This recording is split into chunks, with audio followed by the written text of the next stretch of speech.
Olá, vou continuar comentando o artigo 74, agora a partir do inciso 6. Competência competência do Corregedor-Geral de Justiça. Lembrando que o artigo 74 tem 39 incisos, nós já aprendemos o inciso 1 até o inciso 5, agora vamos dar continuidade a partir do inciso 6. Veja bem, compete ao Corregedor-Geral de Justiça receber, processar e decidir as reclamações contra serventuários da Justiça, na forma prevista nesse Código, impondo-lhes penas disciplinares. Então, imagine que um servidor, um assistente judiciário, um analista judiciário, um escrivão, um servidor do tribunal cometa alguma irregularidade. Quem é que vai apurar e verificar se realmente foi cometida a irregularidade? Será o Corregedor-Geral de Justiça por meio de um procedimento administrativo disciplinar ou um processo administrativo disciplinar, o famoso PAD. O servidor vai sofrer um PAD. Então, por exemplo, o servidor lá no fórum, qualquer interior, vamos supor lá no interior, o servidor cometeu uma irregularidade. Ele, por exemplo, ele cometeu o crime de peculato. Peculato é como se fosse um roubo ou um furto contra o poder público praticado pelo servidor. Então, o servidor, vamos imaginar que o servidor vai lá e pega algumas armas do tribunal. Porque lá no tribunal, no interior, eles recebem as armas e deixam as armas armazenadas no fórum e depois, em um determinado momento, o tribunal manda um avião para buscar as armas. Então, imagine que o servidor vá lá e pega essas armas sem ninguém saber. É um furto, né? Só que é contra a administração pública. Então, nesse caso, o crime não é furto, o crime é peculato. Mas é como se fosse um furto, no entanto, contra a administração pública. Então, ele cometeu uma irregularidade gravíssima, que constitui crime, inclusive. É possível ele sofrer penalidades administrativas? Por exemplo, ele é um servidor do tribunal, ele pode, por exemplo, ser demitido? Pode, mas aí tem que sofrer, ele tem que ser submetido a um procedimento administrativo que tenha ampla defesa, que tenha contraditório, que respeite os princípios corolários do devido processo legal. Isso está, inclusive, previsto no artigo 5º, inciso 55 e no inciso 54 da Constituição Federal, ok? Então, assim, perceba que o corregedor ele tem competência para aplicar penas disciplinares contra os serventuários da Justiça. Só que primeiro ele tem que receber uma reclamação contra o serventuário, processar essa reclamação e depois, no final, depois de ser respeitado o contraditório, a ampla defesa, serem respeitados esses princípios e também o princípio do devido processo legal, aí o corregedor ele vai poder decidir a respeito dessa reclamação contra o serventuário e impor, né, aplicar uma pena disciplinar, como suspensão, advertência, censura, demissão e etc. Beleza? Ok. Então não tem muita dificuldade aqui no inciso 6, né? Vamos para o inciso 7. Compete ao Corregedor-Geral delegar aos juízes corregedores auxiliares, quando assim o entender, poderes para proceder à correição quando não versar sobre ato de juiz. Então imagine que um juiz cometa uma irregularidade no processo, tipo assim, o processo está na mesa do juiz, para o juiz fazer a sentença, já tem 3 anos e ele não fez a sentença. Aí quem vai fazer a correição é o Corregedor-Geral de Justiça, que é um desembargador. Agora, imagine que o juiz ele determine que o escrivão faça um mandado para o oficial de justiça citar alguém, citar uma pessoa, citar o réu. O juiz já cumpriu o papel dele, agora o escrivão é que tem que praticar o ato que o juiz mandou. Aí o escrivão ficou lá 1 ano sem praticar esse ato. Aí o Corregedor-Geral de Justiça, o desembargador, não precisa ir lá fazer a correção. O Corregedor-Geral pode pedir para um dos juízes auxiliares, o Corregedor-Geral tem 3 juízes auxiliares, pode pedir para um juiz auxiliar fazer essa correção para verificar se está tudo correto os atos do escrivão. Então, perceba, se for ato do juiz, tem que ser o Corregedor-Geral de Justiça que tem que fazer a correição. Se for um ato de um servidor, ou seja, não for o ato do juiz que está irregular, aí o corregedor pode fazer a correção ou pode pedir para o corregedor auxiliar, para o juiz corregedor auxiliar fazer a correição. É mais ou menos assim que funciona. Ok? Beleza. Vamos agora ao inciso 8. Compete ao Corregedor-Geral de Justiça instaurar ex officio, ou seja, por iniciativa própria. Ex officio significa por iniciativa própria. Ou mediante reclamação de qualquer autoridade judiciária, qualquer juiz, qualquer desembargador. Ou reclamação do Ministério Público, né? Promotor, Procurador de Justiça, Procurador-Geral de Justiça. Instaurar, presta atenção, instaurar um inquérito administrativo para a apuração de falta grave ou invalidez de servidores da Justiça, remetendo o processo ao tribunal. Então, veja bem, imagine que um servidor instaurou uma falta grave, imagine que um servidor do tribunal, ele ficou inválido. O corregedor, ele vai instaurar um procedimento chamado inquérito administrativo para verificar se realmente esse servidor ficou inválido. E aí, depois que ele verificar isso, ele vai enviar um processo para o Tribunal de Justiça. Ou então, imagine que o servidor praticou uma falta grave, cometeu alguma conduta gravíssima.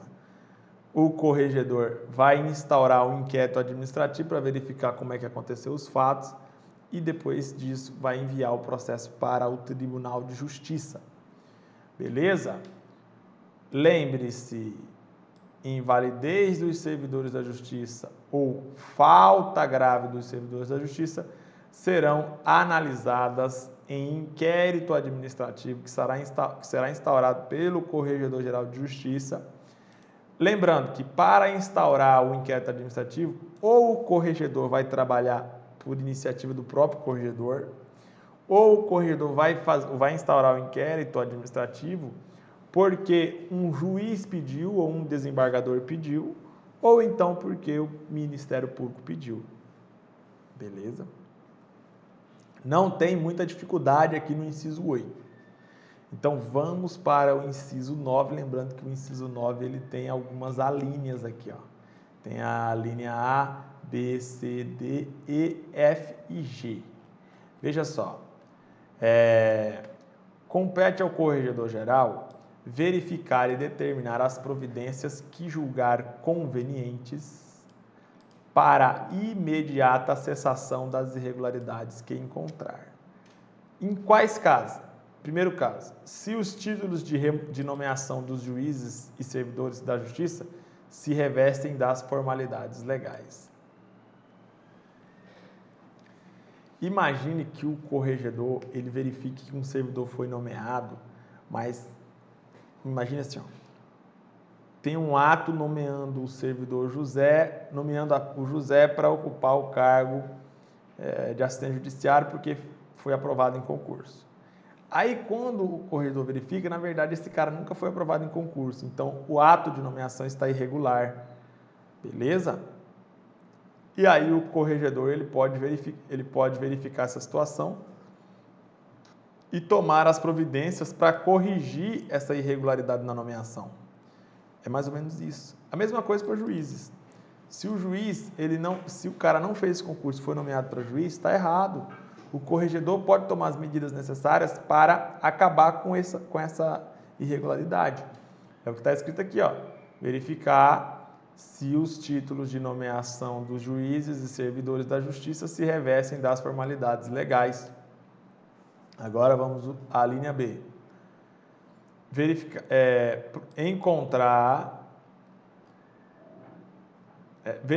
O corregedor vai verificar se os juízes violaram as normas estabelecidas na Lei Complementar 17. Se o corregedor verificar que o juiz cometeu uma irregularidade contrária à Lei Complementar 17, o corregedor pode tomar as providências cabíveis para acabar com essa irregularidade. A linha C. O corregedor vai verificar se os servidores da Justiça observam o regimento de custas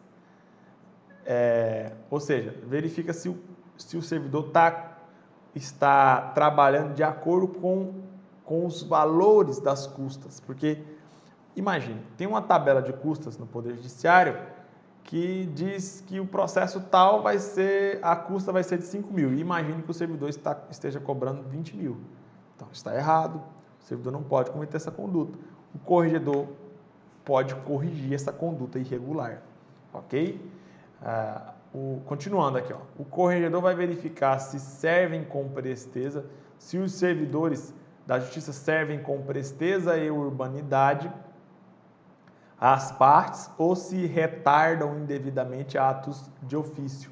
Ou vai verificar se os servidores da Justiça têm todos os livros ordenados na forma da lei ou se os servidores cumprem seus deveres funcionais com perfeição, com perfeita exação. Então, isso aqui significa o seguinte: o corregedor vai verificar se os servidores do Tribunal de Justiça estão trabalhando de forma correta, estão trabalhando de acordo com o que determina a lei. É mais ou menos isso que quer dizer.